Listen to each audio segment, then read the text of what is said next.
सुप्रभात। सुबह के 11 बज चुके हैं और आप देख रहे हैं ईटीएन न्यूज और मैं हूं आपके साथ आरती चौबे। तो चलिए करते हैं बुलेटिन की शुरुआत।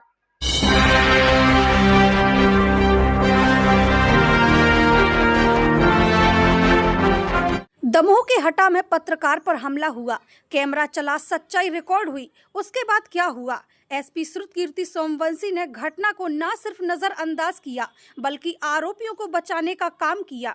एसपी साहब कहते हैं कि जब विधायक के परिजन मामले में इन्वॉल्व हों तो कवरेज करने क्यों जाते हो? अगर मैंने उन पर एफआईआर की तो मुझे तुम पर भी एफआईआर करनी पड़ेगी। मतलब भाजपा विधायक के बेटे और उनके नुमाइंदे खुलेआम गुंडागिर्दी और लूटपाट करें तो एसपी साहब कहते हैं आप कवरेज ना करें। भाई साहब उसमें क्या हो रही है एफआईआर। तुम लोग क्या करते हो यार? तो तुम लोग एक तो वहां जाके वीडियो बना रहे हो, उनका ये कहना है कि उनका उनसे झगड़ा हो रहा है, फिर तुम लोग वीडियो बना के कह रहे हो कि एफआईआर करें। हमें अब बताओ उसमें हम क्या करें? भाई साहब एक बात बताओ, कवरेज करने नहीं जाएंगे क्या हम लोग? अरे कवरेज करने जाएंगे जब वो विधायक और उनका परिवार किसी चीज में इन्वॉल्व है भाई, तो रुक जाओ।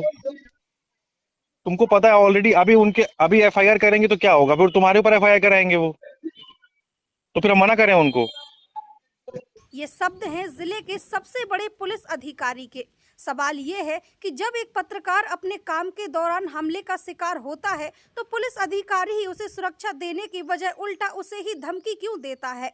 क्या दमोह पुलिस अब पत्रकारों से नहीं अपराधियों से डरती है? एसपी साहब, क्या आप अपराधियों से डर गए हैं या फिर आप उनके साथ खड़े हैं? किसके कहने पर एफआईआर से पीछे हट रहे हैं? क्या यह आपके पद की गरिमा के अनुरूप है? दमोह की जनता को अब जवाब चाहिए। जनता जानना चाहती है कि पुलिस का झुकाव कानून की ओर है या सत्ता के तलवे चाटने वालों की ओर। उमा देवी खटी मुर्दाबाद, उमा देवी खटी मुर्दाबाद, उमा देवी खटी मुर्दाबाद, उमा देवी खटी मुर्दाबाद, उमा देवी खटी मुर्दाबाद, मुर्दाबाद, मुर्दाबाद, अटक विधायक मुर्दाबाद, मुर्दाबाद, मुर्दाबाद, तानाशाही नहीं चलेगी, नहीं चलेगी, नहीं चलेगी, गुंडागर्दी नहीं चलेगी, नहीं चलेगी, नहीं चलेगी। जो एसपी जनता को सुरक्षा दे वो अब सत्ता के दबाव में पत्रकारों पर केस करने की बात कर रहा है। ये पुलिस नहीं, प्रेस तोड़ो अभियान का हिस्सा लगती है। हम चेतावनी देते हैं, अगर पत्रकारों को चुप कराने की या उन्हें डराकर उनकी आवाज दबाने की कोशिश की गई तो जनता ही नहीं देश का लोकतंत्र भी खड़ा होगा। हम कलम चलाते हैं, बंदूक नहीं, लेकिन जरूरत पड़ी तो सवालों से ही सत्ता की इमारतें हिला देंगे। भाई साहब उसमें क्या हो रही है एफआईआर। तुम लोग क्या करते हो यार? तो तुम लोग एक तो वहां जाके वीडियो बना रहे हो, उनका ये कहना है कि उनका उनसे झगड़ा हो रहा है, फिर तुम लोग वीडियो बना के कह रहे हो कि एफआईआर करें। हमें अब बताओ उसमें हम क्या करें? भाई साहब एक बात बताओ, कवरेज करने नहीं जाएंगे क्या हम लोग? अरे कवरेज करने जाएंगे जब वो विधायक और उनका परिवार किसी चीज में इन्वॉल्व है भाई, तो रुक जाओ। तुमको पता है ऑलरेडी अभी एफआईआर करेंगे तो क्या होगा? फिर तुम्हारे ऊपर एफआईआर कराएंगे वो, तो फिर हम मना करें उनको? भाई वो भी तो पीछे पड़ेंगे ना फिर हमारे। हमको ये भी तो देखना है कि मामला आगे ना बढ़े। तो भाई हमें तो अपनी एफआईआर चाहिए ना भाई साहब। अगर हमारी तरफ उन्हें कराने हम पे करा दो, हमारी तरफ से लूट की है ना, हम तो प्रूव कर रहे हैं ना हमारी तरफ से है लूट की। हमारी तो चैन भी वो भाई ना, हमने आवेदन में उल्लेख करो। तो तुम लोग कल क्या डिसाइड किए रात में?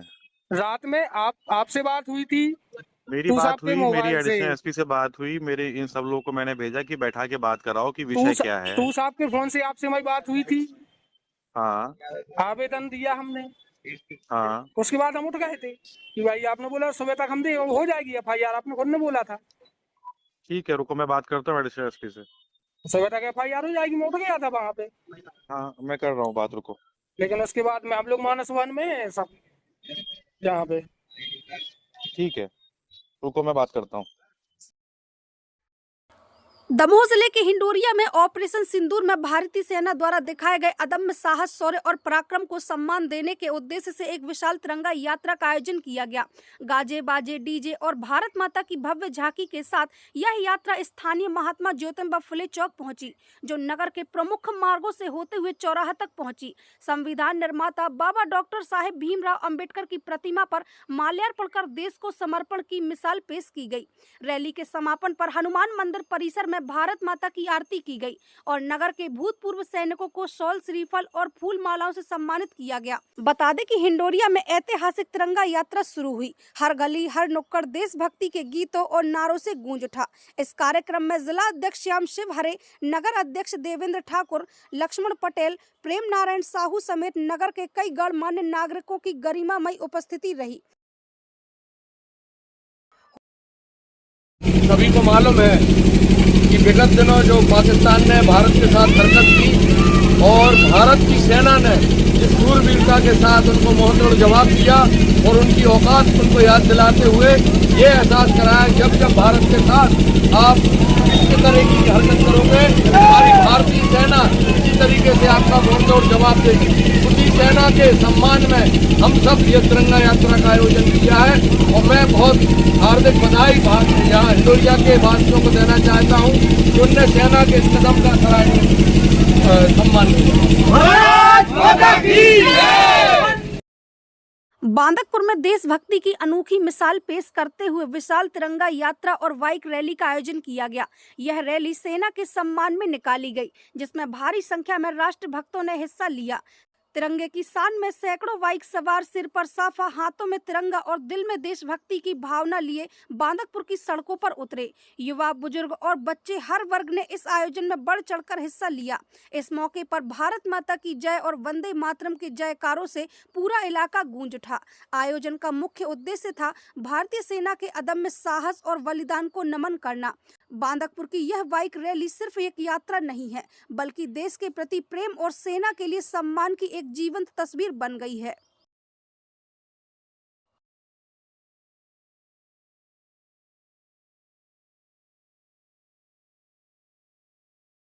दमोह जिले के पथरिया थाना पुलिस ने बड़ी कार्रवाई करते हुए 4 अपहर्ताओं को गिरफ्तार किया है। इनमें से एक आरोपी पर आईपीसी की धारा 376 में गंभीर मामला दर्ज है। वहीं थाना प्रभारी सुधीर वेगी ने जानकारी देते हुए बताया कि पुलिस को लगातार शिकायतें मिल रही थी, जिसके बाद यह कार्रवाई की गई है। सभी आरोपियों को दस्तयाब कर लिया गया है और मामले की जांच जारी है। हमारी टीम ने तत्परता से काम करते हुए 4 आरोपियों को पकड़ा है। एक आरोपी पर धारा 376 के तहत मामला दर्ज है। आगे की कार्यवाही की जा रही है। फिलहाल चारों आरोपियों को न्यायालय में पेश कर आगे की कानूनी प्रक्रिया शुरू की जा चुकी है। पुलिस की यह कार्यवाही कानून व्यवस्था की सुरक्षा के प्रति एक सख्त संदेश मानी जा रही है। श्रीमान पुलिस अधीक्षक महोदय दमोह श्री श्रुतकीर्ति सोमवंशी और अतिरिक्त पुलिस अधीक्षक महोदय श्री संदीप मिश्रा और एसडीओपी महोदय पथरिया श्री रघु केशरी के मार्गदर्शन में जो थाने में अपहर्ताएँ थी, नाबालिग जो बच्चियाँ गुम थी, उनकी दस्तयाबी के लिए एक विशेष अभियान चलाया जा रहा है और बच्चियों की दस्तयाबी के लिए श्रीमान पुलिस अधीक्षक महोदय द्वारा इनाम की घोषणा की गई थी। जो थाना से अपहर्ताओं की दस्तयाबी के लिए 4 टीमें रवाना की गई थी, जिसमें एक नाबालिग बच्ची को दिल्ली से, एक को हमीरपुर से और 2 बच्चियों को भोपाल से दस्तयाब किया गया है। इन 4 बच्चियों में एक बच्ची द्वारा बताया गया कि उसके साथ एक आरोपी के द्वारा बहला फुसला कर ले गया था और उसके साथ गलत काम किया है, जिसमें बीएनएस की और पॉक्सो एक्ट की धारा के तहत अपराध पंजीबद्ध कर आरोपी को गिरफ्तार किया गया है और जिसे आज माननीय न्यायालय में पेश किया जा रहा है। अपहर्ताओं की दस्तयाबी के लिए श्रीमान पुलिस अधीक्षक महोदय द्वारा इनाम की घोषणा की गई है और इसे बच्चियों की दस्तयाबी के लिए पुलिस के द्वारा निरंतर प्रयास किए जा रहे थे और पुलिस ने 4 बच्चियों को बरामद करने में सफलता हासिल की है। सर, आरोपी कहाँ पर है? आरोपी यहीं लोकल का है और जिस गांव की बच्ची थी उसी गांव के वे आरोपी भी हैं। अभी तक की खबरों में बस इतना ही। अन्य खबरों के साथ जल्दी होगी आपसे मुलाकात। ताज़ा तरीन खबरों में बने रहने के लिए हमारे चैनल को सब्सक्राइब करें और लाइक करें और खबरें पसंद आए तो शेयर करें। तब तक के लिए मुझे दीजिए इजाजत। नमस्कार।